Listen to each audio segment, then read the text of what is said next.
விஜய் டிவியில் நான் பிரைம் டைமில் சூப்பராக போயிட்டு இருந்த ஒரு லாங்கஸ்ட் சீரியலை முடிக்க போகிறாங்களாம். அந்த ஒரு ஷாக்கிங்கான ஹார்ட் பிரேக்கிங்கான நியூஸோட தான் வந்திருக்கேன். எந்த சீரியல் அப்படிங்கிறத சீக்கிரமாக பார்த்துடலாம். விஜய் டிவியில் 3:30 ஸ்லாட்டில் முத்தழகு சீரியல் ரொம்பவே சூப்பராக போயிட்டு இருந்தது இல்லையா?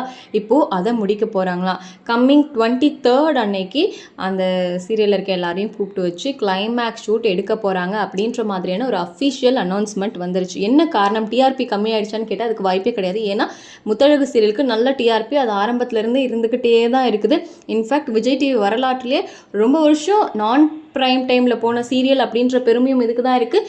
நிறைய டைம் டிஆர்பி நல்ல டிஆர்பியில் இருந்ததும் இந்த சீரியலுக்கு தான் அந்த பெருமை இருக்குது அப்படின்னு சொல்லலாம். ஸோ ஏன் இப்படி முடிக்கிறாங்கன்னு கேட்டிங்கன்னா, பிக் பாஸ் வரப்போகுது இல்லையா? அதனால தான் இந்த சீரியலோட முடிக்கிறதா ஒரு பிளான் பண்ணியிருக்காங்க. பிக் பாஸ்னால நிறைய சீரியல் முடிக்கிறாங்க. சமீபத்தில் கூட சொல்லம்மா சீரியல் முடிச்சிருந்தாங்க. அதை தொடர்ந்து இப்போ முத்தழகு சீரியலையும் முடிக்க பிளான் பண்ணிட்டாங்க. ஆக்சுவலி முத்தழகு சீரியல் 1000 எபிசோட்ஸ் வரைக்குமே கொண்டு போகணும் அப்படின்னு தான் ப்ரொடக்ஷன் சைட்லேருந்து பிளான் பண்ணியிருந்தாங்க. பட் பிக் பாஸ் காரணம் மட்டும்தான் இப்போ முடிக்க போகிறாங்களாம்.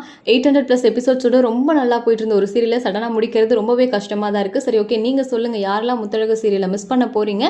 அண்ட் இந்த சீரியலுக்கு பதிலாக வேற ஒரு சீரியல் முடிச்சிருக்கலாம் அப்படின்னு நீங்கள் நினச்சிங்கன்னா எதை சொல்வீங்க அப்படிங்கிறதையும் கமெண்ட்டில் சொல்லுங்கள்.